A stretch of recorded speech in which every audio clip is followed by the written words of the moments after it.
Hello everyone and welcome back to Run It Up. Today we are playing some 50-cent $1 no limit Texas Hold'em on ultimatepoker.com. This is hand number 3. I won the very first hand in the big blind. I raised I defended with Queen 8 of clubs against Clane over there, and came Ace 8-4, 2 hearts. And I check called. Turn was an ace of another flush draw. I check called. River was a jack. I checked, he checked, and I won. So that's the only thing you guys missed. 2 hands. Kind of a weird lineup. We actually, I don't think, have ever seen a player this deep stacked before in Clane over there with $540. Kind of crazy. And we recognize, I think, everyone except for Machine here. Spew Artist over there. All the money. They're almost $400. Kind of a bit of a deep stack table here. Kind of excited. Look forward to this game. Let's see if we can't run it up a little bit. We've got obviously a lot to catch up on. And yeah, relax. It'll be fun. Sit back, relax.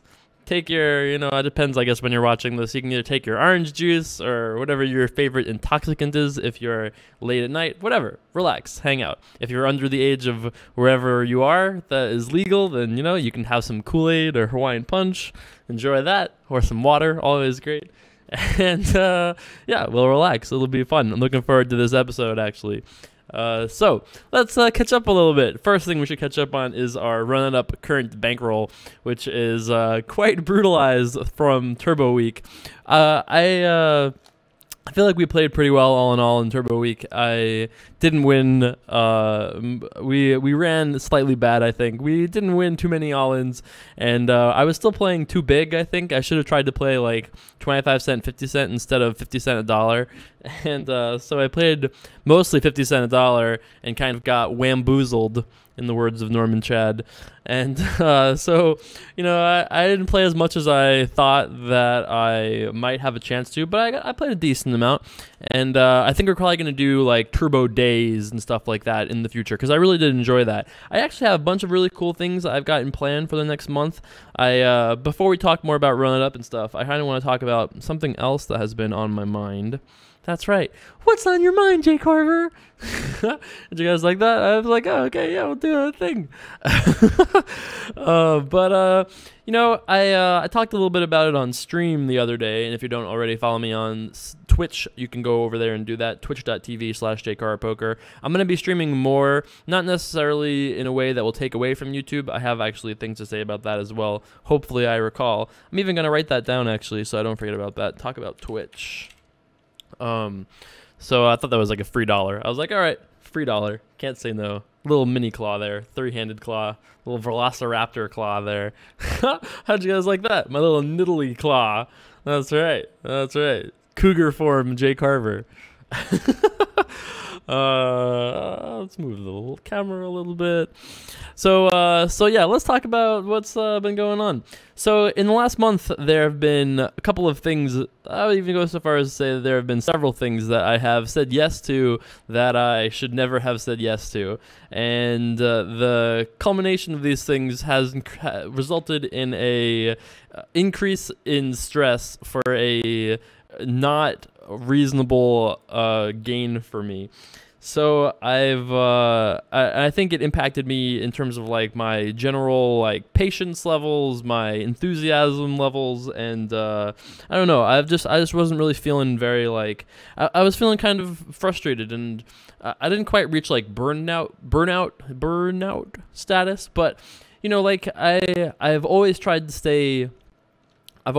stay oriented around what would be really fun right now, what would be awesome to do today, and I kind of lost sight of that in January. So I'm sorry, not really. I mean, I'm not really sorry, but I was definitely kind of out of it and felt very out of it, not just for Run It Up, but I'm not used to doing a show, obviously, 5 days a week. I guess I'm kind of used to it now, but it's not a thing that's like a natively thing that people are used to doing. But I've learned a lot about casting and stuff like this from doing the show. And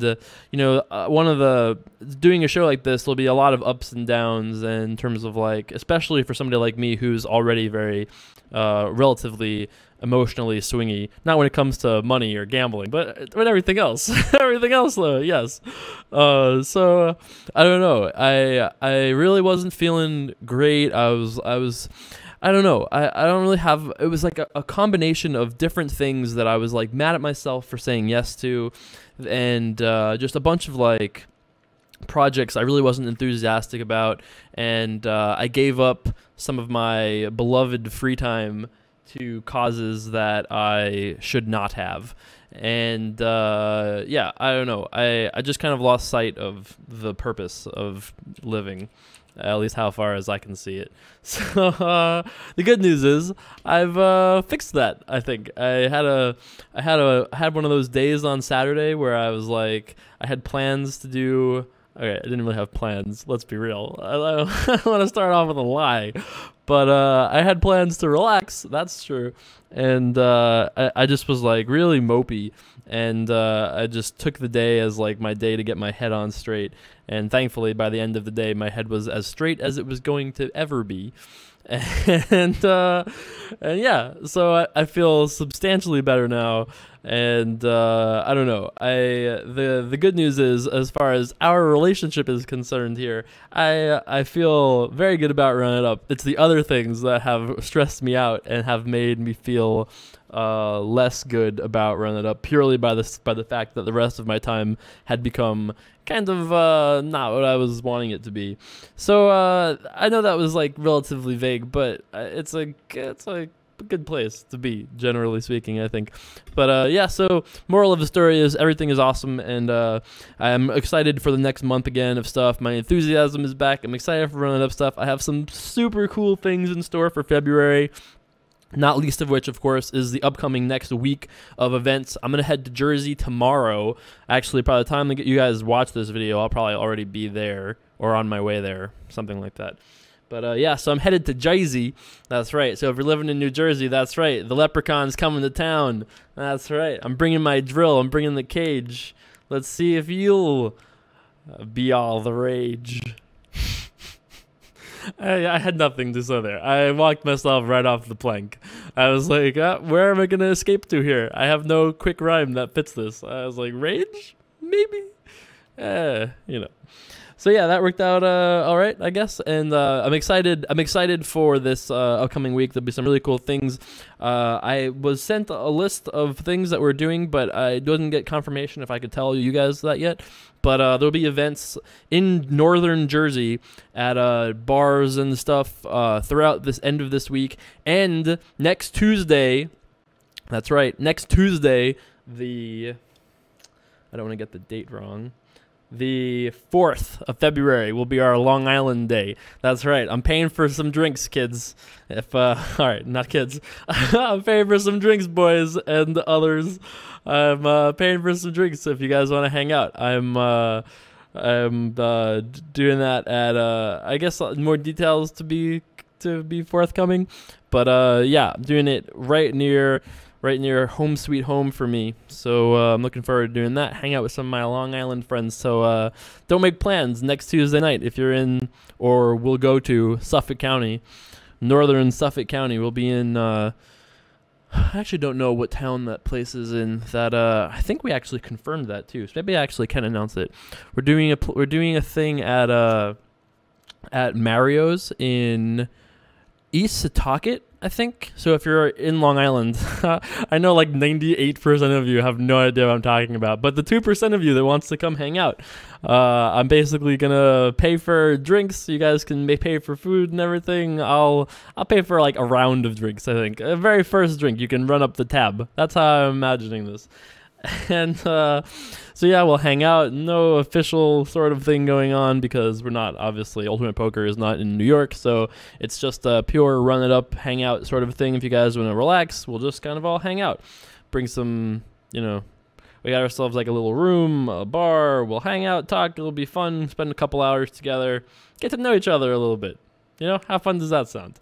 I'm actually kind of planning on grouping it as like, because I'm not going to be in New York for very long, so I'm actually kind of doing it as like, obviously it's a Run It Up event, which is awesome, and I'm excited about that. But I'm also grouping like B-list family. Also, I'm trying to stack this. They don't watch this. It's fine. I'm like, oh, Uncle Joey, why don't you come hang out at this thing? It's a private event. Meanwhile, I'm putting them in like the fan friend pile. But you know, hey, honestly, I'd rather hang out with most of you people, I think, than than a majority of those sorts of types of family members. But maybe yes, maybe no. But yeah, so that's all real happening. That's happening on Tuesday the 4th, and this week all in Jersey. And then obviously UFC 169. I still have some tickets left. I'll be giving them away through some method or another. Beautiful ticket fan. That's right. I'm gonna sit here and fan myself with all my tickets. Oh yeah, that's right. How ballin' is that? It's like my $5,000 fan here. Wow. Smells like victory. That's right. It's even on the wall. UFC 169. Saturday, February 1st. Beautiful Newark. Well, it's actually freezing in Newark. It's like so nice here in Vegas, and not like so nice, but it's certainly comparably so nice. And I believe it is 9 degrees right now in Newark, so I'm not super looking forward to that. But my plan for videos this week, I may be able to record a video beyond this one to have like one other one in the can, and everything else will be streams and such. But the idea that I have about streams, which is why I wrote Twitch here, I think against Spew Artist, who's opening so widely, and this guy who's just probably calling super widely. I think I like re-raising here. I think this seems fine. If he re-raises us, I'm probably not folding, because I think he knows that we know that he knows that we know that he knows that we know, you know.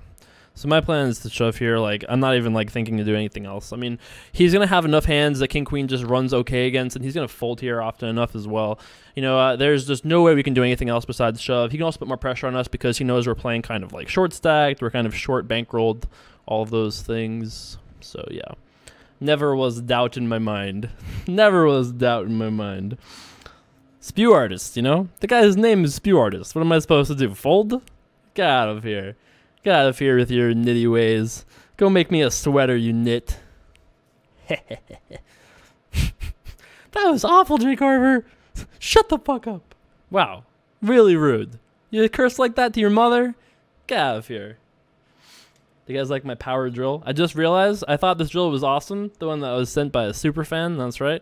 I thought it was awesome already. And then I realized not only is it awesome, but also it gives a warning notice. That's right. Look out, bitches. That's right. How this is what I mean. This is what I have to be doing with my life, you know? This is what I want to do. I want to rhyme poorly. I want to play with children's drills. You know? I want to make sure you guys can hear get the full effect out of it. You know what I really don't understand? Of all the things they could have done with this drill to make it different or whatever, the things that they've added here is a reverse button. There's a reverse button just in case your fake screws need to come out. Wow. How forward thinking of you. This is what Run It Up should really be about. Let's talk more about the drills and things. But all right, well, we'll do both. That's the best blend, I guess. We'll try to do a little bit of both. But yeah, so I'm planning on doing more streams. But like I had written in this here, I've been talking about trying to stream more often because I kind of really enjoy streaming, and I think there are some benefits to streaming. Not just simply that there's a productivity efficiency increase in streaming, because if I stream, there's no production. I just stream and then there you go. That's the video. Doing video like this, there's streaming and posting and then publishing and then the whole thing, which is not necessarily bad. It's just, you know, not maximally efficient. So I was planning on considering streaming more often, but obviously it's not ideal because you can't see hole cards and stuff like that. So what I was thinking of doing was potentially, I'm working on a couple different ideas, but at minimum, somebody brought up the idea, and it actually makes a lot of sense, that what I can start doing from now on is I can start recording streaming the table with the blocker for the cards, but I can actually record separately on a different program the screen with hole cards. I'm not sure how to block the audio channels, but I'm pretty sure I can figure that out. The software is pretty strong. So I can probably block the music channel as well, so it would also dodge the music. I mean, this mic will probably pick up some of the music a little bit, but I don't know if it'll be enough for it to be counted on YouTube's blocking thing. And honestly, if that's really such a big deal, I guess I could always put a headphone in anyway. That would also probably stop that. But anyway, I'm definitely thinking about how to improve streams and all of that stuff, because I do want to stream more often. I just love the interaction. That's so much better than I think the streams are so much more fun because we get to talk, and you guys know. By now, if you guys don't know what this means, I can't help you. We've been doing this for months, whether you knew it or not. That's what we've been doing. Exactly that, actually. So yeah, that's pretty much how I'm feeling about all of that. The plan for this week is to play in Jersey, do whatever, hang out with you guys, play as much as we can, and do what we can and all of that as far as run up stuff goes. And then next week, though, I don't know what the plan will be, because I'm not sure where I'm going to be in the world, and I have a couple things on the table that may or may not happen. One of which is just to kind of like reduce take. I mean, I don't know exactly, but to do like, there are going to be less videos if I end up not being in Jersey or Nevada, obviously. But we'll still do some cool different videos and stuff like that. So maybe it'll be like a slightly less crazy week that week, but we'll be back on the wagon soon after that. So breaks are not the worst thing for creativity. We'll just be back stronger than ever. That's right. I think we're going to bet this river. Don't see why not. Bet.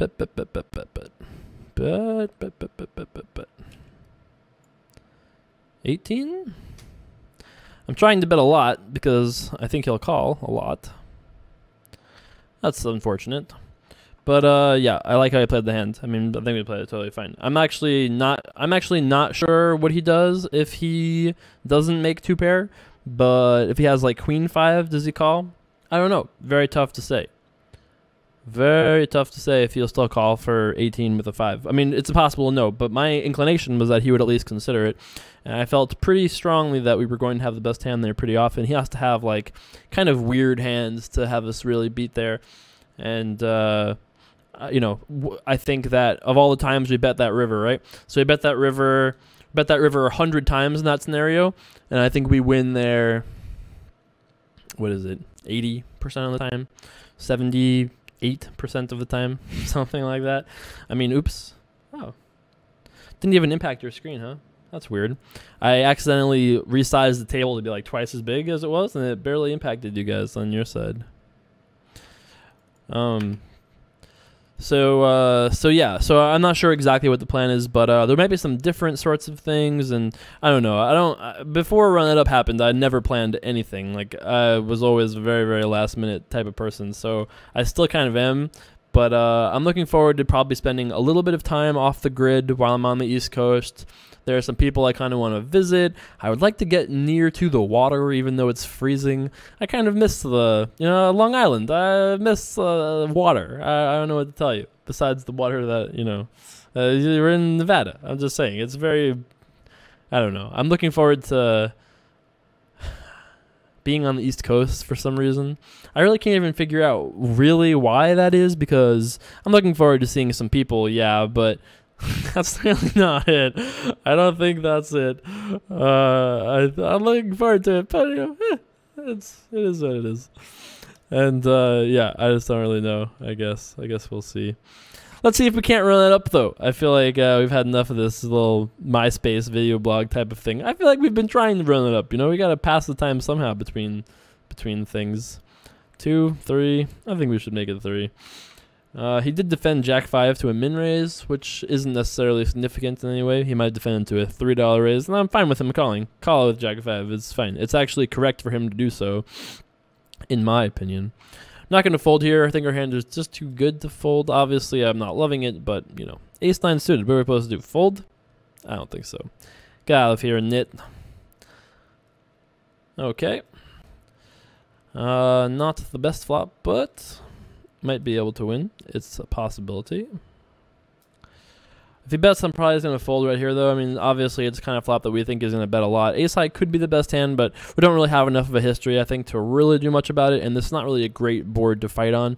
There are boards that I would definitely fight on unimproved, but I don't think this is one of them, unfortunately.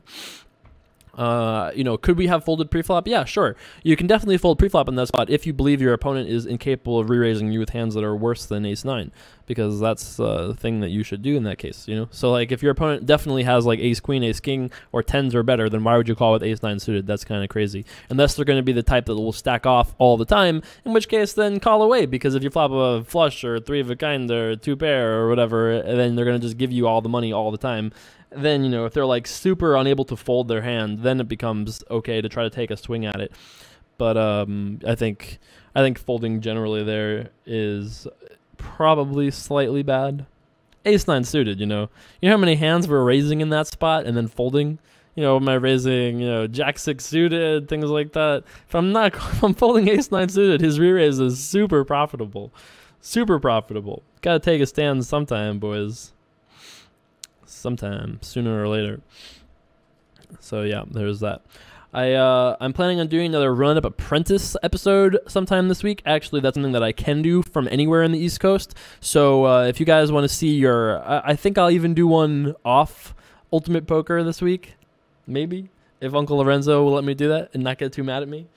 I'm gonna get a phone call from Uncle Lorenzo. Uncle Lorenzo is gonna call me again. I'm gonna be like, I'll use the tickets as my phone prop. I'm going to be like, ring, ring, ring, ring. Can we use the bell for that? The bell's not really a good ringing noise. All right, that's fine. I go, hello? Oh, hey, Uncle Lorenz Lens. Hopefully you watched the stream yesterday so you know that joke. Oh, hey. Yeah, you're not happy that I'm doing an apprentice on thing. Well, fuck yourself. That's right. That's exactly how that would play out. That's exactly how that would play out. Unfortunately, Uncle Lorenzo doesn't have my phone number, although I'm sure he could get it, but, you know, we're not on that kind of a basis yet. He doesn't, I don't know if I've made it to Uncle Lorenzo caring status. So, in this hand, this guy limped, and then the rest of the hand was, I think he bet the flop, and we called, and then check, and now he's betting. I mean, getting 3.3 to 1. I don't know. How do we fold? We have an ace. What does he have? We chop this a lot. And, yeah, I mean, he definitely has 10s. For sure, he has some 10s. But what else does he have? He has jacks and doesn't bet turn? I don't really know. He has better than aces and jacks with a king kicker. He has ace, queen, ace, king. Doesn't bet turn. I think it's worth the curiosity price of $3 at that point. Like, I think we'll probably break even, if not show a profit off that. So I think that's aight. I don't love it, but I mean, I think for $3 we can make it happen. So yeah, we've been running it down a little bit the last month, but you know, like we've been saying on stream and such, it's extremely insignificant given that we haven't really played even like 500 hands, I would guess, over the last month. And not to mention we're playing super underrolled. So if we were playing our proper bankroll stake, like if we were playing with $1,500 and we were playing at quarter half dollar, so we had 30 buy-ins, and we had lost the same amount of big blinds, we would only be down to like $1,200. But because I was playing 1-2, I was playing 2-4 with 2K, right?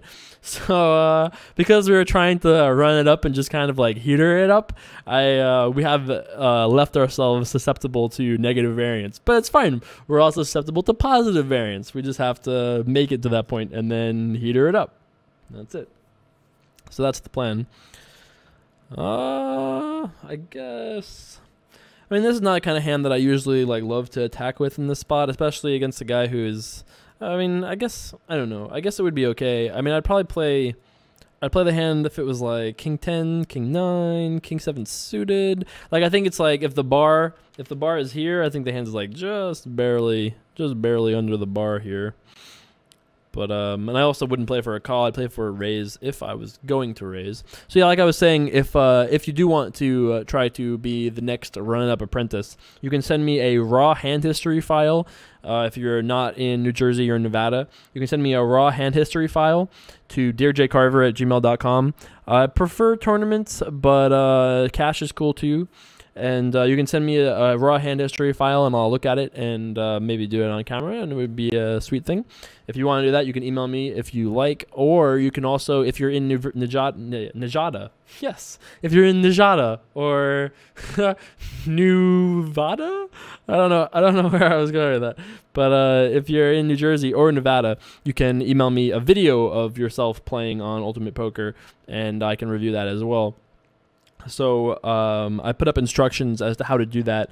If you look at the very first Run Up Apprentice episode, in the description or comments, I made a post and commented with instructions on how to record your screen and how to get me that file if you're not familiar with doing all that. But you can just do it through, and if you're an internet whiz, I think you'll be fine. You can probably make that a thing. Just saying. It's not. We're not trying to split atoms here, kids. You're just trying to send me a video of yourself playing poker on the internet. I would guess that of the average technical skill level of the average run-it-up warrior, I would say 60% of you are probably capable of sending me of going through the whole process of loading some sort of a recording software, recording yourself playing successfully at a resolution which I can see.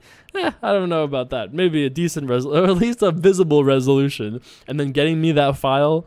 I think 60% of you can probably do that. I bet you more Europeans can do it than Americans, though. I'm just saying. I just am guessing. I also think the average age of Europeans is younger than the Americans because, all you European young wizards can actually play online poker and crush those people. That's right. It's like that. That's what you guys are doing out there. It's like a python and the ringing of like a rag thing. That's right. Jay Carver, the wash maid over here. Tell me more, Jay Carver, about your life as a wash maid. Hey, I actually in the olden days, when I worked at a karate school, I scrubbed those floors. I washed the toilets. The only job I ever really had, and I was I worked there from 11 to 19 and a half. So in the first couple years of that, oh yeah, for sure. I would even say the first 4 years of that, I mopped the floor. Not only that, I'll tell you this story. This is for the kids at home. That's right. Olden days, Jay Carver. Where's my blanket and my pipe over here? So you can just do the whole thing. I don't have anything even remotely similar to these things, unfortunately. But back in the olden days when I would work I taught karate birthday parties back in the old days. There was more things than that. That was the first real element of work that I did at that karate school. I helped them also in the office and teaching, of course, and other things eventually. But the first real task I had was I was an assistant to the person that ran these birthday parties, and they were 2 hours. They were a 2-hour birthday party. They called me Sensei Jason. Yes, that's right. And that was great. We had kids from 4 to 12 maybe at oldest, and it was me and I was 12 myself, and there was a 16-year-old that ran things, and once in a while we got a 10-year-old that somehow was drafted somehow. It was a requirement to graduate in the karate school to help us at the birthday parties. It's gonna teach you the value of hard labor and also get us free labor. It's the American way. So we would do these birthday parties on Saturday. At one point in my life, I would teach classes all day from 9 to 1, and then we would do usually 2, sometimes 3, sometimes 1, but 3 would be crazy. We did usually 2 2-hour-long birthday parties with a 30-minute break in between, and we did them for tips, which were not always consistent and averaged by $20, and I think I made $15. I think I made $15 per birthday party. Maybe I made 20. And the guy who ran it only made 50. And they charged I don't know, $300 per party or something, and then like $20 per kid. It was like crazy. It was such a racket. And not only would we actually like run the parties, order the things we needed, put together the goodie bags. Oh my God, to this day, I still hate goodie bags because of those stupid birthday parties. And not only would we do all of the setup, all the party, all the piñata and the board breaking thing, and that's it. We'd be like, all right, little Johnny, let's hit the board now. And they would do it, and it would be a thing. And yeah, that's true. We would write happy birthday, whoever on it, and they would hit it. It would be a great thing. The kid would feel great. And, and at the end of the day, we would have to clean the whole place. The whole place, on top of everything else. We were being underpaid just to clean. Never mind the rest of the birthday party stuff. That alone, we were being underpaid for. If you had to pay some like a real adult to do it, I don't know. Certainly not folding here. Beautiful little Jack 10 of diamonds, and I would think Klein is coming along all the time, so we can make it a three-way if Klein would desire to do that. Well, it's very close to 3 10s in theory. And, I mean, I'm probably just done here. If Spew Artist bets, I mean, we can't really do anything. We're going to get a call, hope for a diamond, 8, Jack 10, Queen. If we were, like, as deep as these two are, like, if we were as deep as these two are, there is no way in HE double hockey sticks that I would fold this hand to a bet like this. No way. But given that we only have $73, I think folding is aight. I am going to reload because our bankroll on Ultimate Poker is exactly the bankroll for Run It Up. I took out all the other money that I had on Ultimate Poker, so no reason we can't auto top up anymore. No accounting mess. That's right. It's all self-contained. Can't mess it up. So if you ever see me playing Ultimate Poker, I am almost for sure playing on Run It Up money. I'm pretty sure that'll be the case in Jersey as well. Don't think there are any like 10, 20 games or anything running that I would want to play. Wonder what Klein has here. This is a great spot for Spew Artist to put a lot of pressure on Klein because there's really not too many hands that Klein can show up with here that can really stand like a $150 bet here. I mean, Spew Artist is represented that he has a big pair, and unless Klein has like a full house or has backdoor to flush, and there are some hands he could have that are kind of scary, but I think this would be a kind of spot you could really try to put Klein in the cage. It's the fun of playing deep stack poker. You could really do some fun, cool things here. This would have been a great lean back hand we could have done. We could have really tried to break this one down. This is actually a really interesting hand, and wow, bets the pot. The Spew Artist quickly folds. He's a Spew Artist, you know. He's got to try. He can't be an artist and not at least try. I don't know what to make of Klein's range there. Klein could have had anything from 4 of a kind on down to a hand as bad as like 2 10s. I mean, 2 10s would be a little bit of an ambitious bet, especially on the river. You know, when you bet, let's pretend we're Klein over there. We're a dog avatar. For some reason, we picked a dog avatar. We've got 600 smackers on the table, feeling good about ourselves. You know, we got pointy ears, you know, doing all right. So we call with 2 10s pre-flop. I raised, he called. And then Spew Artist raised and we called. Could have 2 10s. That makes sense. 9-9-5, can't fold. Turn whatever, can't fold. And then the river is whatever it was. And backdoor flush, though, did get there. And then our opponent checks. I think betting pot is crazy. Because betting pot, if our opponent has 2 8s, which is 1 notch worse than what we have, 2 8s is not going to want to call there. It's going to feel really not like it wants to call there. So if we bet pot, I'm saying. So I don't think 2 jacks will fold. So betting pot seems like it accomplishes nothing. So let's say, what if we bet half pot? What if we bet $80? Well, 2 8s might call. 2 jacks will never fold, but they were already never folding. So maybe we got worse hands to call us in that case. Maybe hands even worse than that could call. I mean, not much worse, I don't think, but maybe hands worse than that could call. Could be a thing. But then we keep talking about other different sizes. You think about like $50, $105. If you really want to get good at poker, I posted a comment the other day that was very similar to this. The best way to get good at poker is to think about all the different things that can stem out of different decisions. That's right. Who needs to talk? I'll just go like this. It's going to be interpretive poker dance. Has that ever happened before on YouTube? I don't think so. I could be the first. Interpretive dance poker teacher Jay Carver, Run It Up. Yes. That's gonna be the name of the show. Interpretive dance, Jay Carver. Poker training. No, I don't know about poker training. That's too much. Too many details in there. Interpretive dance, poker training. Okay, I guess. Run it up. Magic. Nod. Yes. That's the episode name for sure. You know, you got to just start with okay, we have this, and then this happens. What happens when this happens? And then what happens when this happens? And what happens when this happens? And, you know, and really kind of just play that all out in your mind. And you can always play with these variables because you can think about, okay, well, what happens if we change a turn card? What happens if we change a river card? What happens if we change our opponent and make our opponent model somebody different? What happens if we change our table image? What happens if we change this? And you can always tweak variables in poker, and it's great thinking exercise. It's a great thinking exercise, especially if you have a friend. Ballin'. If you have a friend who, especially one that likes poker or has any interest in learning poker, playing poker is the easy part. Okay, that's not necessarily true, but it sounded good in my head. Playing poker is the easy part. Stay in school. Playing poker is the easy part. Practice is the hard part. No one likes to practice. I mean, not no one, but most people don't really enjoy to practice. The difference between a guy who plays 20 hours a week and a guy who plays 15 hours a week but studies 5 hours a week, I would much prefer, and I would bet that guy who studies 5 hours a week will be out earning the guy who plays 5 hours more in not that long of a time at all, especially if you're studying intelligently.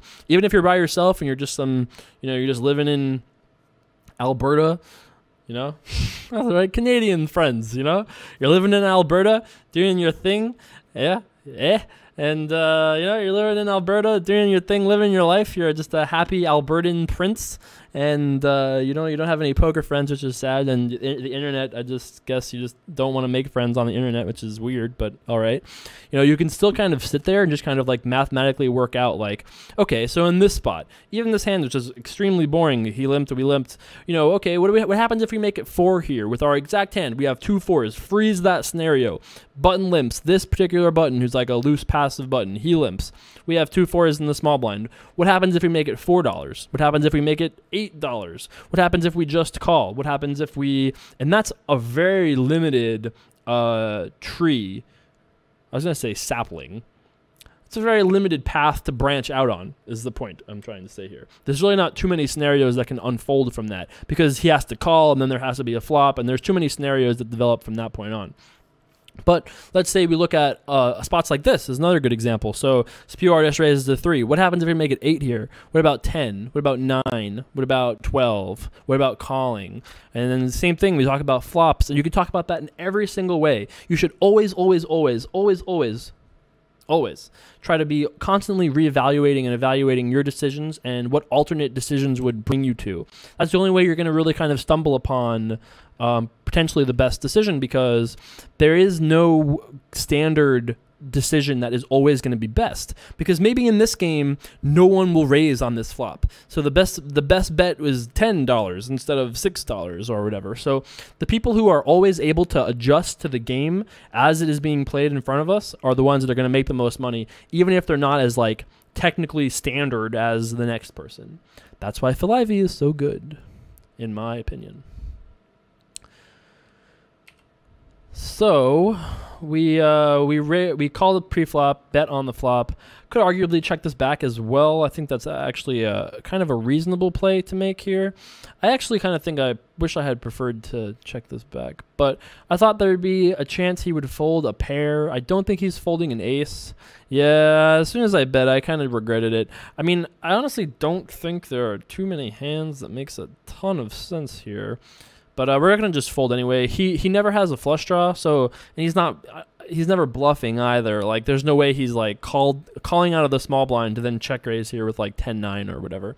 So I'm going to fold this here, but I should just check back. That's one of those things. That was for sure a mistake. Like, I don't think there is I don't think that he is showing up there with enough hands that are folding.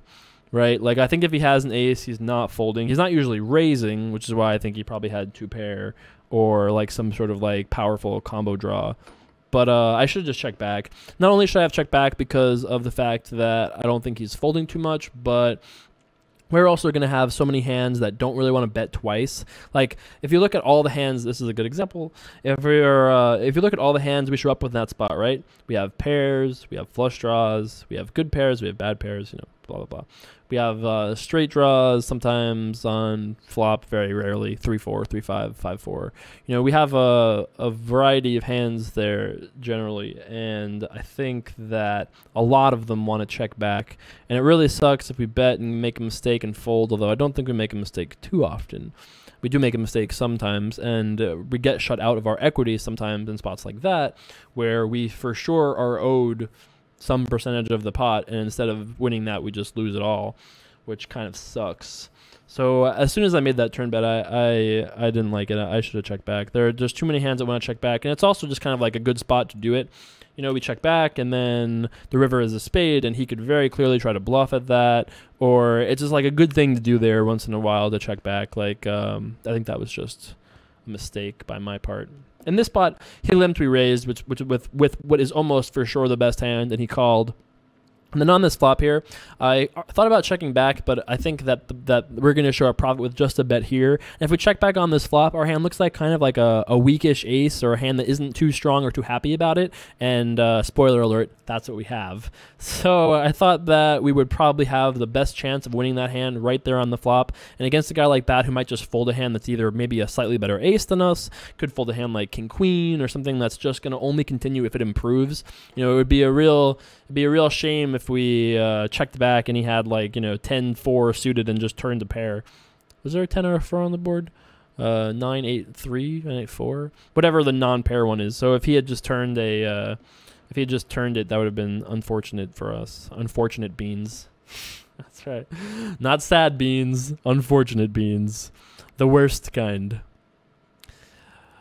I think I'm just not gonna. We could have the best hand with Jack High. It's a possibility, but I doubt it. He's probably got too many king highs, queen highs, or pairs, stuff like that. And I doubt he's got worse than Jack High here too often. It's a very hard thing to thread that needle. You have 8-4. You know, that's you have 10-8. You know, there's not really too many hands that we're really beating there with Jack High at that point. But yeah.